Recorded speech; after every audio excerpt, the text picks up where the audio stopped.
Hey YouTube, it's me, Blackhead, and today I'll be presenting you an update video, post May 2018 ban list by the way, bringing back my Lair Darkness Critias deck, and I've made quite a lot of adjustments to the deck to make it more balanced, a lot more consistent, and etc. You know?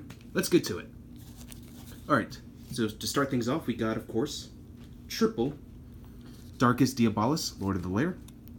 As I mentioned in the last video, all you have to do is perform an effect that requires a tribute, and this guy can easily be summoned from your hand or your graveyard back to the field.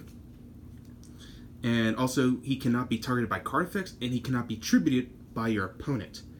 So in other words, like mirror matches, they can't really do anything to this guy because it's just going to be a stalemate regardless. And also, your opponent can't kaiju this monster. There's just no way to tribute. So, really excellent card. I don't normally use his second effect, but what you can do is like you tribute one dark monster and then target one random card in your opponent's hand, and it's his choice whether or not you get to place that card from the top or his bottom of the deck. And again, he chooses that option. So, but I usually only use that if he has like maybe 2 or less cards, and that's it. But again, his second effect ain't really too great, but his primary effect is actually not too bad. It's really great. Moving on, we got triple Lilith. This card can easily be abused right now. In fact, she's very splashable in almost any deck that runs normal trap cards. But what she does is that you tribute off one dark monster, and it's quick effect, by the way. And note that this is not target or destroy. But you can. She's basically Pantheism of the Monarchs, but she only focuses on normal trap cards. But you pick 3 out. Your opponent has to choose one of those at random. Set the one he chooses, and the rest go back to your deck.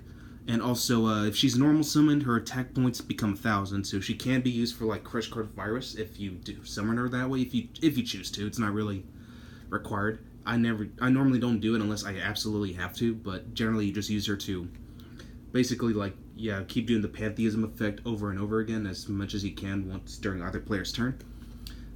Also, if you have Lair of Darkness present on the field, you can also use this monster's effect to tribute one of your opponent's monsters instead of one of your own. So that's why Lilith is really good. Probably one of the best cards of this deck right now. Next up, we got triple Arma. I love this guy. He's basically the terraforming of your deck. Of this deck specifically. And what he does is that you can discard it from your hand, add a Lair of Darkness from your deck to your hand.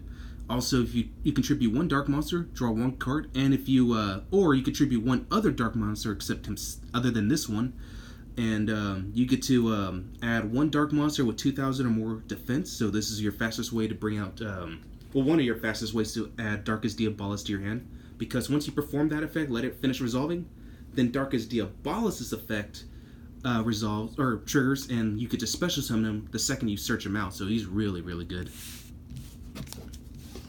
Alright, next we got 2 Armageddon Knight, and I just found super rares just yesterday, so I decided to upgrade the rarity on him. But he's basically your second and third Foolish Burial. You send 1 dark monster from your deck to your grave, so it's a good way to send Darkest Diabolus as well, along with Destrudo. You know, he's just Destrudo comes in really handy especially when you combo it off with Armageddon Knight. I was running Dark Room originally, but I decided to take him off because he started to get a little too clunky. And just yesterday, someone stole him from my graveyard using Monster Reborn. And which, funny enough, that he already had a Dark Worm in his hand, so that kind of sucked for me. Next up, we got Destrudo, as I just mentioned. He's really good in this deck. Target 1 level 6 monster, pay half your life points. Special summon him from your hand or your graveyard, and his level reduces from whatever monster you targeted. So it's also a good way, and the fact that he's a Eternity, so you can bring out Black Rose Dragon, Beals, a lot of other cool monsters quite easily, actually. So there's not much else to say about that, and the fact that you can do this at any given time, it's just really good. Alright, next up we got another tuner on our deck. Blackwing Steam the Cloak. A lot of people do tend to question this card quite a bit, but a lot of Lair of Darkness players like myself are playing it because it's just really good. But essentially, what he does is that once he leaves the field to the graveyard, you can produce a Steam token, which I believe is a level 1 wind attribute monster. But what's good about that is that Now, a lot of people get confused on how this is worded, but his once per duel effect is when he's summoned back from the graveyard. That is a once per duel effect. But his ability to produce tokens is not. So you generally just use him for that purpose. Like, keep producing like level 1 tokens. That way it's easier for you to splash him around with like Destrudo, or just to make, you know, one of your more powerful synchro monsters. Because we're not actually playing Blackwing synchro monsters in this deck. And that's actually kind of the flaw with the Blackwing Steam, the Cloaks effect, where you tribute one monster from, and you can special summon them from the graveyard. Yeah, that's just not, we don't actually use that. But again, the fact that you can keep producing tokens, you can also use those tokens for link purposes as well, like Link Spider. Like, definitely use it for that. Alright, moving on, we got one Dark Arm Dragon. Originally, I thought this card was going to be, like, kind of impossible to run, because, you know, everything is dark, and the fact that you have to have exactly 3 in your graveyard to be able to summon him. Apparently, it actually works, because I kind of noticed a pattern. Like, you don't really keep your graveyard full of monsters. It's you mainly just, and most of them, like Darkest Diabolus keeps coming back, so it's really easy to keep your 3 monsters only in your graveyard. So I was like, okay, never mind. I can definitely play Dark Arm Dragon easily in this deck. So definitely play him. You know, if you like him, you like him. If you don't, you don't. You know, it's just out of personal preference. Next up, we got one Tour Guide. Only because, of course, she's still limited. I wish she went back at least up to 2 from the ban list, but nope, she's still at 1. But yeah, when you normal summon her, you can special summon 1 level 3 Fiend-type monster from your hand or your deck, but it has its effects negated. But now, back then, this was just the way to get a good rank 3 plays, but in this case, for this deck specifically, you do it for link plays. Like, you bring out your Master King Archfiend, because again, it's an easy link too, and you pretty much just go from there. You know, you can do whatever else you want. But the one monster we normally target with Tour Guide is actually this guy, Skarm. Because Skarm pops himself if you don't control a Burning Abyss monster, but once you use him and Tour Guide for link material, Skarm's graveyard effect will resolve at the end of the turn, so that's a good way to search out Lilith in case if you didn't open up with her. But, you know, it's definitely a good card to consider, so definitely play 1 Tour Guide, 1 Skarm, and then you can get a lot going on with that quite easily. Alright, moving on to our spells and traps. We have, first off, of course, the basics.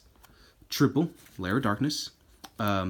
Generally, the zombie world of this deck turns every monster on the field into dark types. And then once per turn, if I'm about to perform an effect that requires a tribute, I get to tribute off one of my opponent's monsters as if it were my own instead. And also, at the end of the turn, I could produce any number of torment tokens equal to the number of monsters I tributed, but it depends on now the side it goes to will determine, like, if it's my own turn and I tribute, like, let's say 2 monsters, I produce, the tokens go to me. But if I tribute off monsters during my opponent's turn, he gets the tokens. But again, it's at the end of the turn, so generally it doesn't really hurt you too much, because the fact that your opponent never really gets a chance to use those tokens for himself, so like that kind of slows him down. But at the same time, you could also, if any, you could also lock out some of his zones sometimes. You know, just to buy yourself some time, like in case he tries to do a scapegoat play, he's not going to be able to use scapegoat, because depending on however many monster spaces you filled up, he's not going to be able to use them for right now until you get rid of all those tokens for him. But anyway, let's move on. Next up, we got Triple, Allure Darkness. For obvious reasons, since it is a dark deck, you want to be able to get some extra draw power in this. So generally, you just draw 2 cards, but banish 1 dark monster from your hand. But just note, just only play it when you for sure have a dark monster in your hand, though. Don't play it if you open up with nothing but spells and traps, because you're just going to lose your entire hand in case if you stupidly don't actually draw into any dark monsters. Normally, like, when I come to that situation, I set everything I need first, play all the other cards, and if Allure of Darkness is my last card, then I'll play it. That way I can be sure that I draw into, like, at least a dark monster or 2. That way I can, like, banish it and just play with whatever I'm able to play.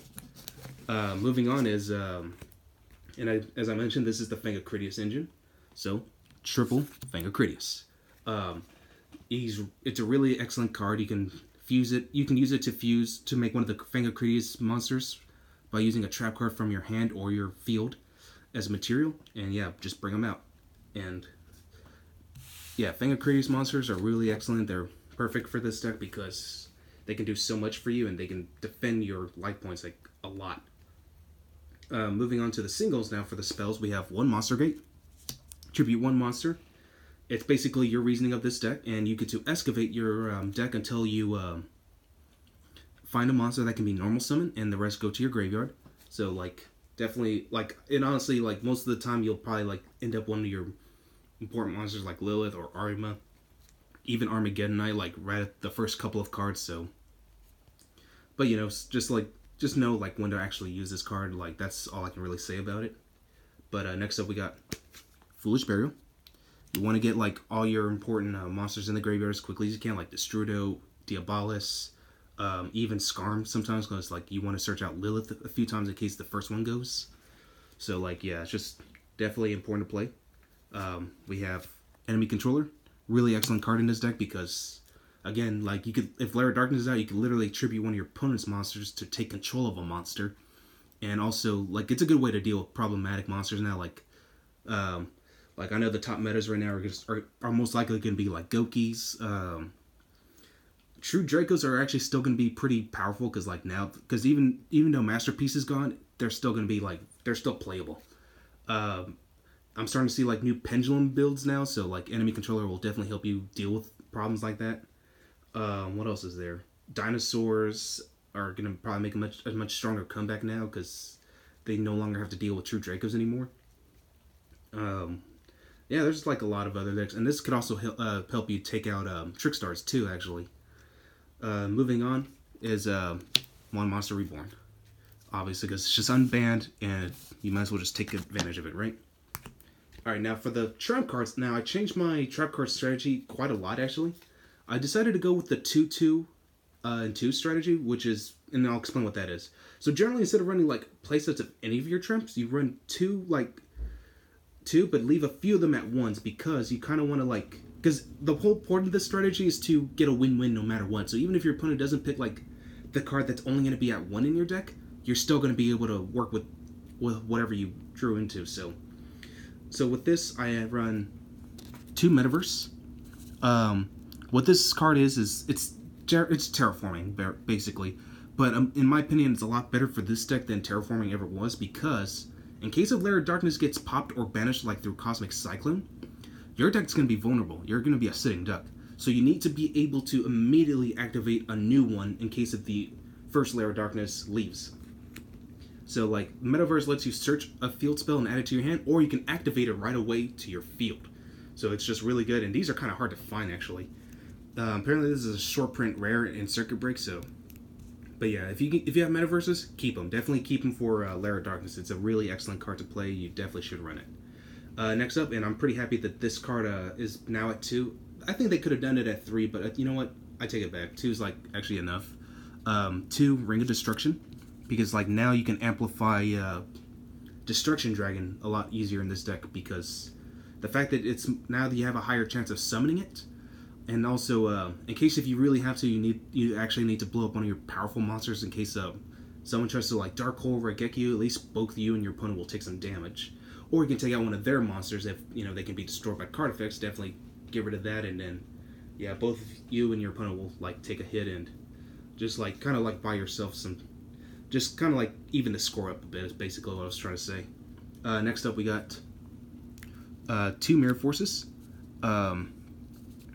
Also an excellent card to play because what this does is, like, obviously if your opponent attacks, and you play it, all your opponent's attack position monsters get destroyed. But you can also use it for Fang of Critias to make the Mirror Force Dragon. And yeah, and what's great about the Mirror Force Dragon, which I'll explain later, is just, like, it does the exact same thing, but even better. Next up, we got. I decided to run these because they're actually, in fact, just yesterday I was dealing with a Goki player, and he pulled Shadow Imprisoning Mirror, which kind of killed my deck entirely, because that means I can't use any of my effects from the field or in the graveyard. So I decided to arm myself with these. Heavy Storm Duster. Searchable through the effect of Lilith, but in case if I draw into one, I can save it for later, in case someone decides to do those Shadow Imprisoning Mirrors on you. Immediately pop them. Like, you gotta get rid of them.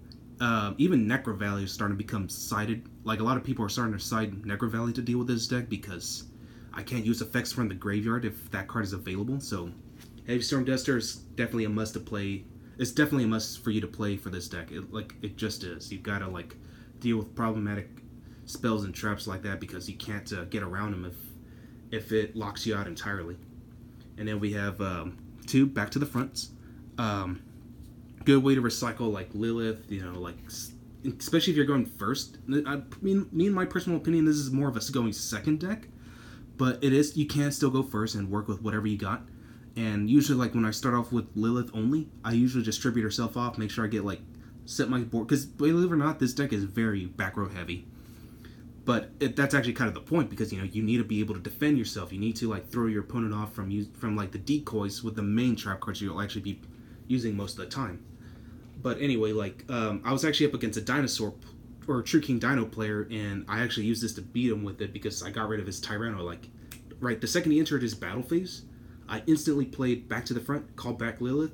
Lair of Darkness was still present, and I immediately tributed off his Conductor Tyranno. He had nothing against that, and he was just left wide open for the duration of the duel, and I just won just like that. So yeah, back to the front is definitely a good card to play. Like only play it like at the right time, is that way you can like deal with your opponent's problematic monsters. You don't have to deal with like all their boss monsters. Just get rid of them as fast as you can, and just like go for the win. And then for the last traps, we got 1 Crush card. I reduced it to 1 just because like I needed to make room for the Heavy Storm Dusters, and 1 Eradicator, just so that way like in case of like depending on like what you're up against, like I know some decks are like very spell reliant, some are more trap reliant. It just really depends. But yeah, Eradicator is definitely a must. You definitely need to deal with like cards like that. That way you don't get locked out, as I mentioned just before. Alright, now we move on to the extra deck. We have,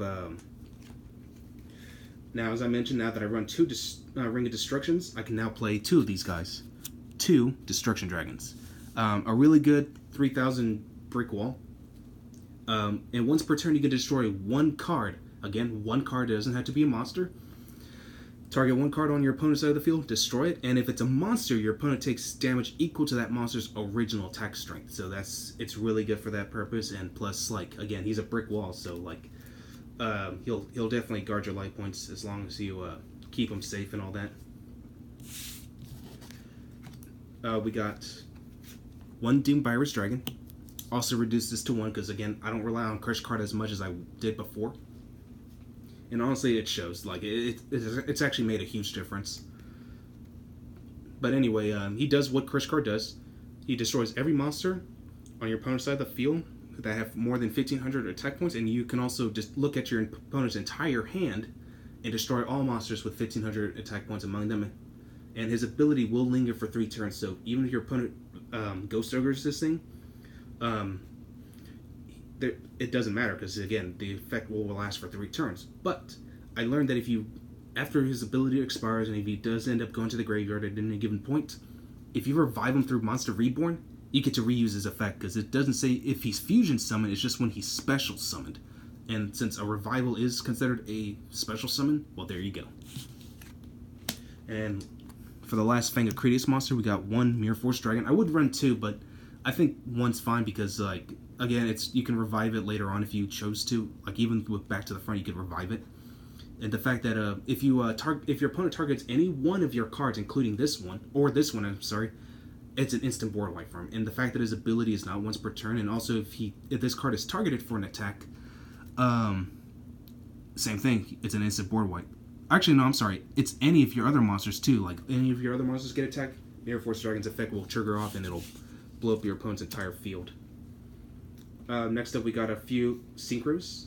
We have 1 Black Rose Dragon, which really comes in handy quite a bit. This card is your Dark Hole, your Regeki, your Heavy Storm. It does everything. It just nukes the entire board. And yeah, you can combo this off pretty well with Armageddon Knight and Destrudo, kind of like you would do with like the Dragon Ravine Darkworm Destrudo combo. In this case, you just use Armageddon Knight and then Darkworm. I'm sorry, not Darkworm, with Destrudo. Dang it, now I got Darkworm stuck in my head. Next up, we got Beals. Another card that's pretty easy to bring out. It's really not hard at all to summon this guy, because the fact that you can also target your tokens as well, like your Torment tokens, reduce Destrudo to level 4, Synchro with Armageddon Knight, and Destrudo, you make a Beals. It's just that simple. And This is another card I like to play sometimes. It's Critias. Also not a hard card to pull off because the fact that, like, okay, Mirror Force Dragon, I believe, is a, let's see here. It is level 8, so you could easily, see, I'm trying to think what monster you could do this. Or you could do this, the last time I brought this guy out, I actually had, Armageddonite, one of my Torment tokens. That's 7. Yeah, okay, that's right, that's how I did it. Because I targeted Armageddonite, reduced to, distributed to level 3, and I was able to bring out Critias quite easily with just that too. And I was able to get both of these out in one board because again, I had Beals the first time around, and I just happened to summon another Armageddonite later on, and I was able to get this guy out at the same time as well, still saving one of my tokens too. So yeah, Critias and Beals actually make a pretty deadly combo. But Beals, you know, he can't be destroyed by battle or card effects. And also, if you take battle damage, he gains attack points equal to the damage I took. Critias cannot be destroyed in battle, but his effect is that once per turn, I get to weaken, or yeah, I think at the start of my standby phases or something. Let's see here. Yeah, standby phases. I can target one of my opponent's monsters, reduce its attack to half, and my opponent takes damage equal to that half that got lost. So it's a really good card to do a little extra burn damage to your opponent. So definitely run Critias. I run it just because out of personal preference, as I say all the time. But anyway, we only have 2 Xyz monsters now. I actually took off Baguska just because I don't really have any room for him. But I run Galaxy Eye Cypher Dragon. That way I can instantly go into Cypher Blade Dragon. You detach 1 Xyz material, target 1 card your opponent controls, destroy it, and then also if this card is destroyed by battle or card effects, you can instantly bring back Galaxy Eye Cypher Dragon back from your graveyard. So really excellent card. I just really like how it feels, so that's why I decided to go ahead and play him. Moving on to our Link monsters, we got 1 Link Spider, because you will be producing tokens quite a lot with this deck, so you can definitely use them for Link Spider. We got Underclock Taker. Target 1 monster that this card points to, and target 1 monster your opponent controls, and reduce its attack equal to the monster's attack that this monster points to. So really good card, and it's also used pretty good to make a decode target like on your first turn, or not on your first turn, but with the token method. We also have Master King Archfiend. Since most of the monsters in this deck are fiends, including the tokens, you can easily bring this guy out to like quite a lot. I don't usually use this effect only because it's just worded weirdly, and plus the fact that it's just a link to, it's just so I can get some of my more boss link monsters out. But essentially, you know, the fact that he points to 2 main monster zones is also good. So, hey, why not? But the only weakness to this guy is that you have to pay 500 life points at the start of your turns, otherwise you have to destroy him. So only do that if absolutely necessary, but in generally, like, you just need him just the fact that, you know, he's a link monster. Next up, we got 1 Decode Talker. One of the most standard link monster of all. Like, but the fact that, you know, he gets 500 attack points for every monster this card points to is just really good. And the fact that you could, if your opponent targets a card, you can destroy one of your. I'm sorry, you can tribute 1 monster this card points to, negate the activation. And since this card is all about tributing, it also helps you in your favor. So you can bring out Darkest Diabolus and add it onto his link point. That way, you can keep up the materials. You know. Now since I can't really afford Borreload or Saryuja Skuldred, I have to keep this as low budget as possible. So the only other cards I'm amplifying right now are Trigate Wizard and then Firewall Dragon, because it is actually fairly simple to co-link your link monsters a lot in this deck. So you can definitely like use Firewall Dragon's ability quite a lot. Trigate Wizard's ability is great because, you know, he can negate and banish things depending on however many monsters he's co-linked to. So I definitely like playing this, and it's a good alternative in case if you don't have Borreload or Saryuja Skuldred. That's just in my opinion only. And then of course we have our Torment tokens. I'll definitely be picking up more of these, that way, you know, like in case, because I do a lot of tributing a lot in this deck, so it's a good way for me to just like keep producing tokens and then just using them as materials. Alright, moving on to our side deck, which again we changed a lot. We still run these as a side. Vampire Hunter. Destroys anything that's dark, and honestly, like, I found that this guy's ability stacks on top of Borload's, kind of like Eater of Millions, so this guy is your Eater of Millions of this deck. But essentially, yeah, he can destroy any dark monsters regardless of attack strength, and since his ability takes place before damage step, it's just really good. Next up, we got 2 Drone Lockbirds, and you'll see like why I run them, but generally when your opponent adds a card to his hand, you can discard it, and for the duration of the turn, neither player can add cards from his deck to his hand. We got triple DD Crow, which I combo off with the Grinning Grave Virus, because like, now Grinning Grave is risky, but I found that if you combo it off with DD Crow, it actually becomes busted, because the fact that your opponent can't activate any card effects at the when they're sent to the graveyard due to the effect of Grinning Grave, that gives you the opportunity to banish, like, let's say you're up against Light Swarms with Fairy Tale Snows, just like play Grinning Grave, just let him destroy those, that way, because he knows he's going to want to bring them back later. DD Crow all of them, like, get rid of all the Snows. They're never going to come back. So it's like, it's a really excellent card. We do have 1 Dragon Ravine, which I do use sometimes, but it's not too often that I run it, but it does come in handy, like, on certain situations. So, like, 1 Ravine is all you're going to ever need in this deck, so definitely just keep it off as a side. We have our second Crush card, which, like, sometimes I will bring it back, you know, just for the sake, if I for sure am going to need it a lot more. But generally, like, I think 1 is just enough for your main deck. And, of course, we do run 2 Grinning Grave Viruses. Again, a great side, especially if you're going to combo it off with DD Crow. So definitely run this, like, put this into consideration. Because, again, you can easily get rid of, like, problematic cards, like, especially monsters that have graveyard effects that can activate at any given time. You can get rid of them for good. And this is what I use for the Drone Lockbirds. Like, no, it's not Trickstar Reincarnation, but a card equally as good. Disturbance Strategy, because it, like, even Trickstar Reincarnation could be as searchable through Lilith, but honestly, Disturbance Strategy is also a good alternative, you know, especially if you're playing with low budget. So, like, yeah, play 2 of these, and then Drone Lockbird, your opponent can't have a hand, and you're pretty much set from there.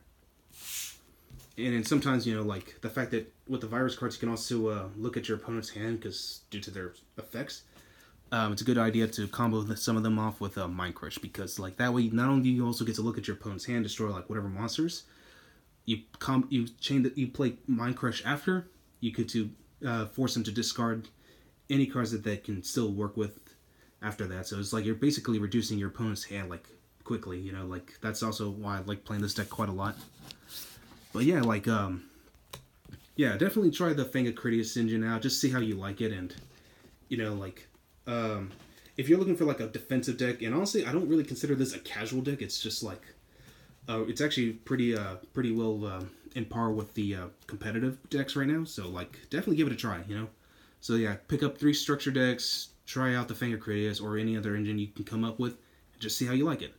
Anyway, that's all I got for you today, and I'll catch you guys on the next video.